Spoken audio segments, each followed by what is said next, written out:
Welcome back to the Saints and Alumni Show here on 88.3 The Saint. I'm your co-host, Brandon Murphy, along with Colin O'Reilly. And we have special guests with us today, Riley Williams, class of 2020, and Adam Gerstenberger, class of 2016. Thanks again for joining us today. We're so excited to have you both on with us in the Sienna community.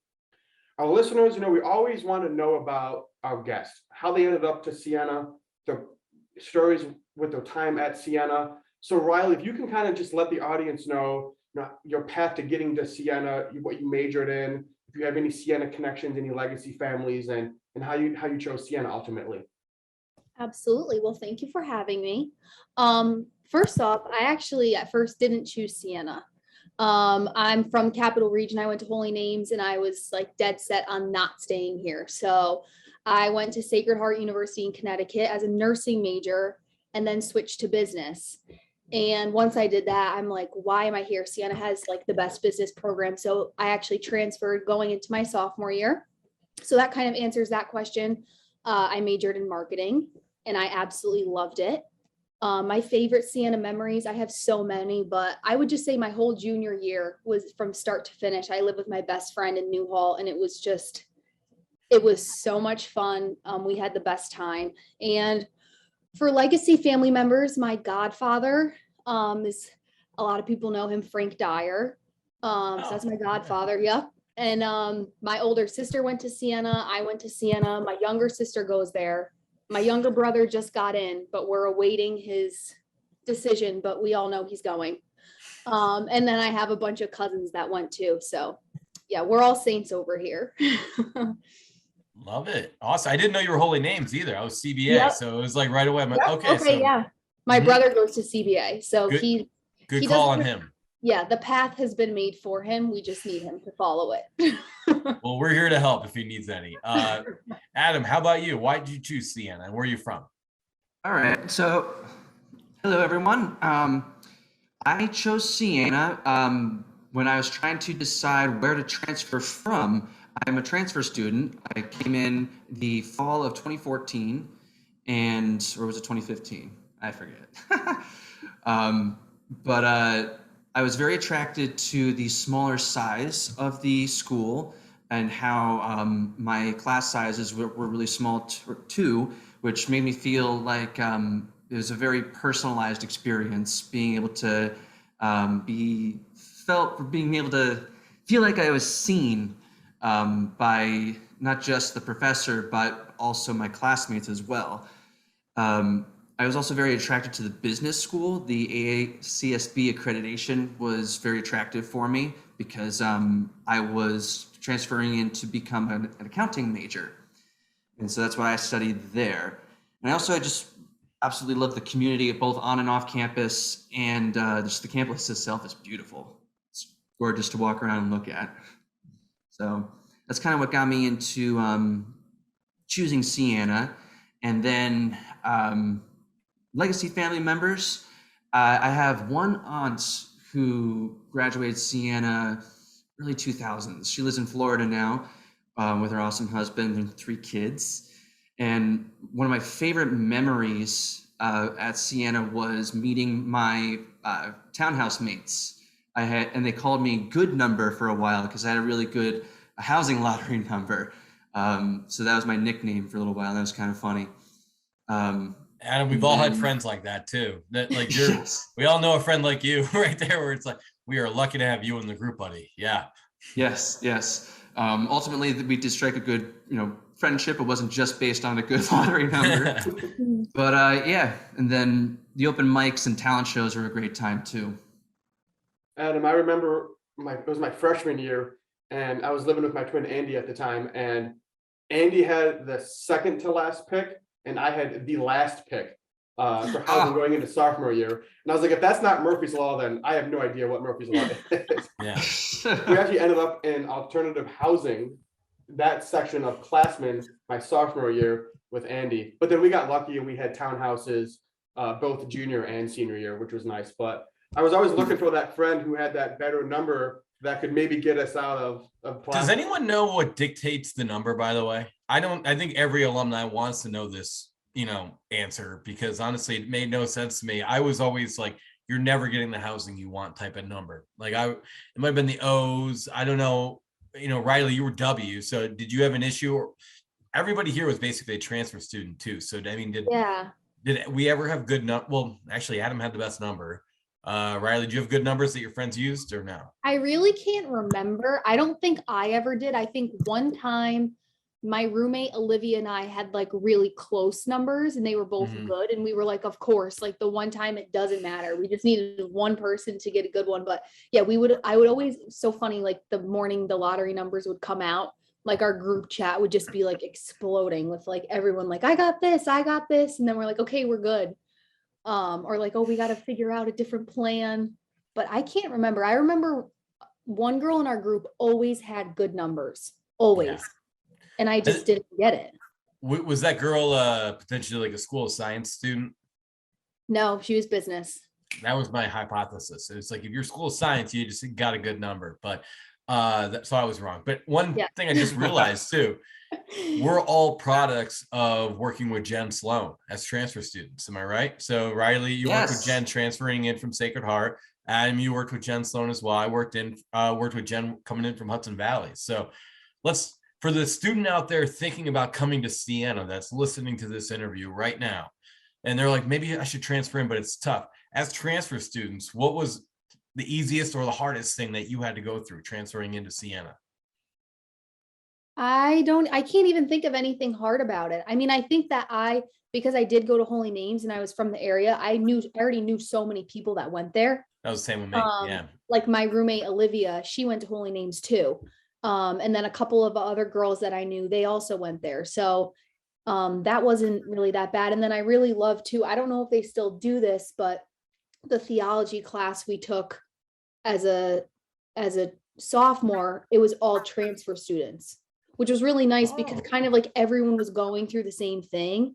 And I remember I walked in and I immediately knew Griffin Fisher was sitting there. I'm like, oh my God, you just transferred here? He's like, yeah. I was like, this is awesome. Because I went to school with his younger sister.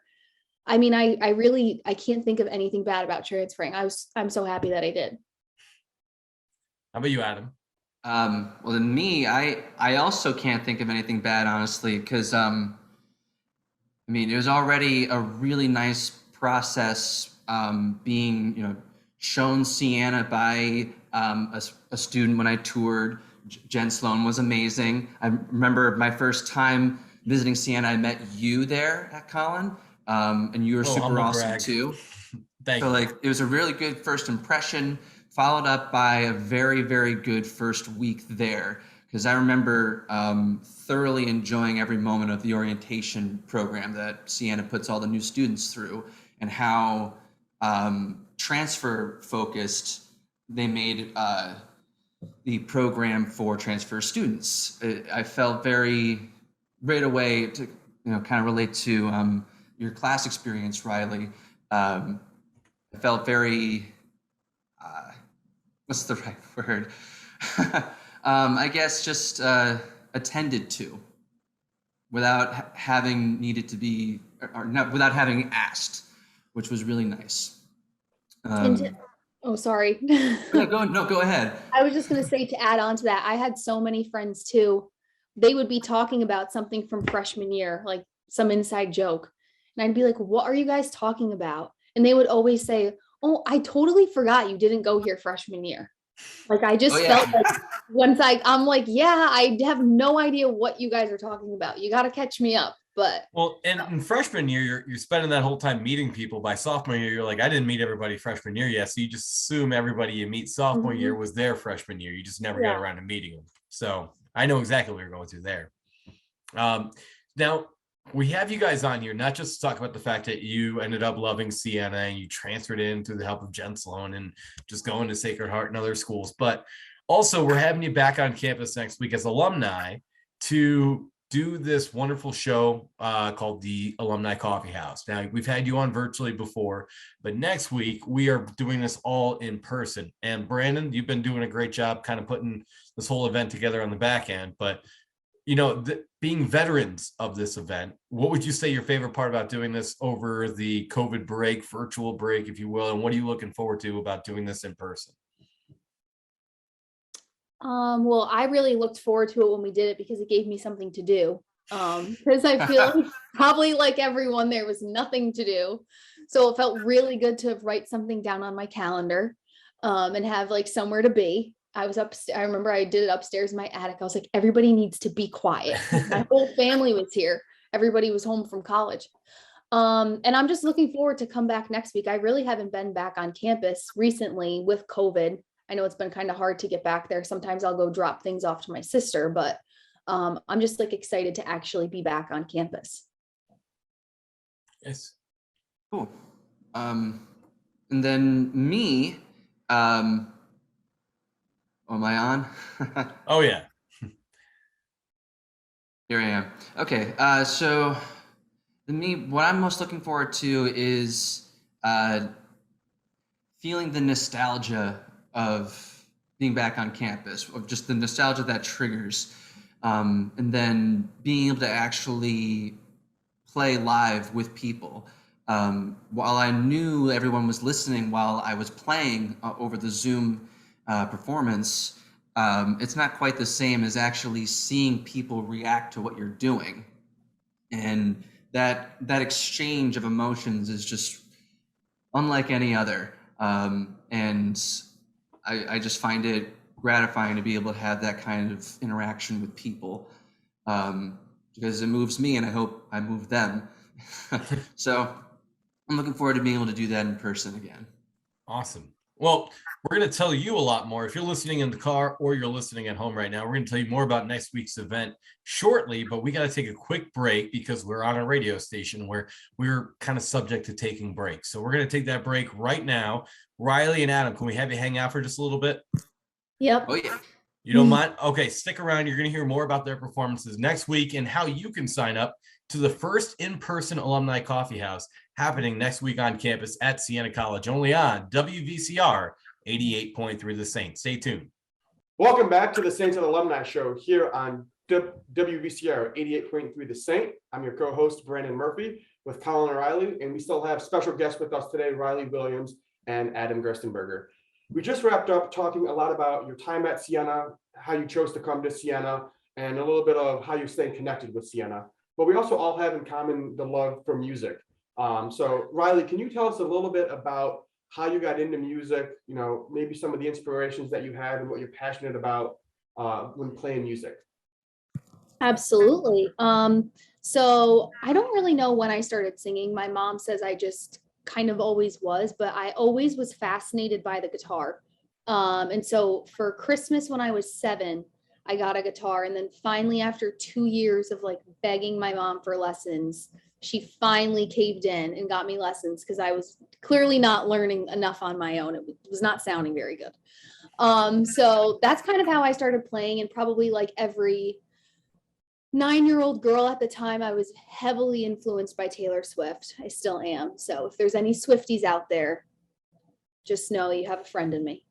And what keeps me passionate and what I enjoy most about playing music, I think Adam really touched on this earlier. It's the connection that you have with other people.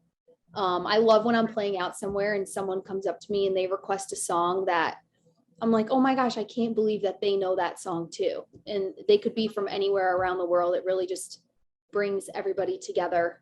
My favorite place to play is probably the Chateau on the Lake in Bolton Landing. If nobody's been, you need to go. You might recognize it from Summer Rush on the Food Network, the show Summer Rush, but that's my favorite place to play. I'm there in the summers and it's amazing. Awesome. How about you, Adam? Right. So I've been in music pretty much all of my life. Music has been a very important part of my whole family growing up. Like my great grandfather, he was a composer. Everyone in my family either has or still is playing an instrument of some sort. Some of my favorite memories growing up were going to all kinds of different musical performances with my family. We would attend each other's school concerts. We would go to the Philadelphia Orchestra at SPAC every year. My parents and my dad would take me to rock shows, and yeah, so I was just around music all the time, and I just really feel that it's part of me. So my first instrument was violin, but I always wanted to play guitar from a very early age too. I had a pretty strong passion for guitar. So then finally, after many years of begging my parents, they got me my first electric guitar when I was 13, and my grandparents springed for some guitar lessons for me to get me started on there. And I feel I picked up guitar kind of quickly, or at least, I don't know. Every musician is their own critic. Because I like to attribute a lot of my ability to having learned violin first, even though I didn't exactly want to play it. That's what's really got me into music. It was just always part of me and my upbringing, I guess. So can't live without it. Great. So do you still perform out and about now, run the area, or what are you up to? I do. So I play out at a lot of different open mics, and I do some solo shows at different cafes. I'm doing one at Eating Cafe the third Friday of every month. We just did a little songwriter competition there, and one of the Danielle, she was the one who won, and she deserved to win. She did really well. And I play at another cafe in Schenectady called the Moon and River. I've also got my rock band Uncanny Gents. We've been playing out in Troy a lot lately, and I'm trying to get us out and further beyond Troy. So what would you say your favorite style of music to play? Like, for instance, next week, if someone's listening in the car right now and they're like, I got to go to this, alumni coffee house at Sienna College Thursday night at Casey's. I hear Albany Distilling is going to be dropping off some cans and stuff. I'm going to hear some musical performances, but what am I going to hear? Adam, let's go back to you really quick. What kind of music you think you're going to perform? I'm going to perform a song that's heavily influenced by the Beatles, which is my favorite band. And is this a surprise? Because you don't have to ruin it. The song? Yes. I've played it before, actually. I played it during the last Zoom open mic, so it's not so much of a surprise. Okay. But I do have another song that's going to be a little more of a surprise. It's for a special someone. All right, nice. How about you, Riley? Well, as I said, I love country music, so you'll definitely be getting a little bit of that. And then Brandon, well, I mean, you all know the song, but my favorite song to play, can I say it? Should it be a surprise? Oh, you can say it. Definitely. Okay. Yeah. Well, my favorite song is Landslide by Fleetwood Mac.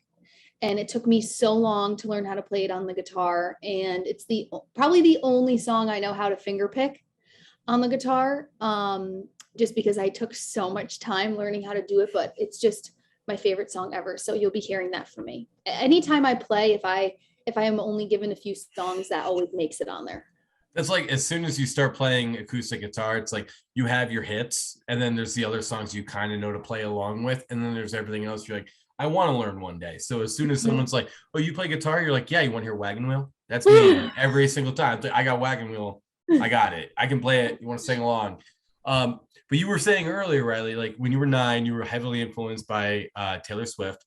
Adam, when you were 9, who were you heavily influenced by? So the Beatles were a huge influence for me, but also Green Day. I just love Green Day's raw, very blunt messages that I feel in their lyrics. And then also Rush from Canada. I absolutely love Rush, and they're my favorite rock trio for sure. I just loved the complexity of their music, and they made complex rock music like cool and exciting. And I was just very drawn to Alex Lifeson's guitar sound. So yeah, the Beatles, Green Day, and Rush, huge influences for me. Nice. When I was 9, Backstreet Boys were top of the list. So I try to do boy band, which is not an instrument. It's like it's a following. You have to kind of be ready for that upon birth. And I wasn't, so I never did it. So I pursued comedy. So that's why I'm hosting next week and not singing. But I will have a guitar, and I might pluck along, offer to sing Wagon Wheel with the crowd. Riley, if you know how to sing, sing and play it as well, you're more than welcome to join in. I know Longview on the guitar as well, so maybe we get a little Green Day going, But we also are going to be joined next week by some other alumni, like Alicia Keisel, class of 15, Connor Finity, also from the class of 15. We've got Garrett Claffey. Like, the class of 15 is having a renaissance next week back on campus. Nobody but myself from the class of 2012. Father Dennis Tamborello, he's closing out the show. Am I right on that, Brando? Yeah, he's going to be closing out the show with he's our headliner. a Sienna tradition and a Sienna favorite. But we'll keep that as a surprise. X going to give it to you by Father Dennis Tamborello. It's going to be nice. Yeah, it's going to be exciting. But it's a come one, come all. Now, Brando, where can people go if they want to register for this to get details in advance, like where to park, what time to arrive, who else is attending? Where can they find this information? So for anybody who's listening, if you want to spread the word, reach out to family members, friends, Sienna alumni, Sienna family. You can visit sienna.edu/alumni/events. It's the January monthly meetup. We try to meet a bigger event once a month with our Sienna alumni and friends. And this is going to be for January. It's going to be the Alumni Coffee House. It's a $5 donation to the Sienna Annual Fund. You'll come, you'll have some pizza. We'll have some donated beverages from the Alumni Distilling Company. And we're gonna have a great time. You gotta, drink some tea to rest up the voices, even for the fans, so they can sing along all night. And you just have to make sure that you're fully vaccinated to attend the event. And then you can prop right in front of Sienna Hall next to the chapel. And it's gonna be in the Saracen Student Union in Casey's. We're gonna have a great night. Colin is a fantastic MC. He's MC'd the other 3 ones that we did on Zoom. He does open mic night comedy at Alumni Distilling Company. We'll have some great jokes, and it's really going to be just an amazing time. I love when they raise the bar for you before you're ever even there. So that's perfect. A lot of pressure. First in-person event for all of us. But isn't it true, Riley, you got to experience it because you're a later grad. You're 2020, right? Yes. So you had Casey's in your life as a student. Adam, it came right at the end of your life at Sienna, right? No, Casey's had just been completed maybe right before I got on campus. You're very lucky students. Everything good happens after you graduate. So for alumni like myself, class of 2012 and below, if you have not experienced Casey's and you want to enjoy it on campus with other alumni, there's still time to register. We'd love to have you back on campus to gather before all the other students come back, and we can't come back again until the summer. So go online, register now. Brandon, we're missing anything else? I just want to make sure that, Adam and Riley, if you guys have, any social media pages that you want fans and listeners to follow, Adam's got a band, the Uncanny Jets. Riley does solo shows, I think, every week before the pandemic. Do you guys have any social media accounts? I do. My Instagram and Facebook is both the same. It's Riley Williams Acoustics, and Riley's Riley. A little different than Colin's last name. Just a tad. Yes, a little bit. Yep. Cool. And then, yes, I'm on Facebook and Instagram with the band Uncanny Gents. And I have my personal account and Facebook account, Adam Gerstenberger. It's just my first and last name. Awesome. Well, Adam, Riley, thank you so much for coming on the Saints and Alumni Show. We can't wait to have you back on campus next week for our Alumni Coffee House.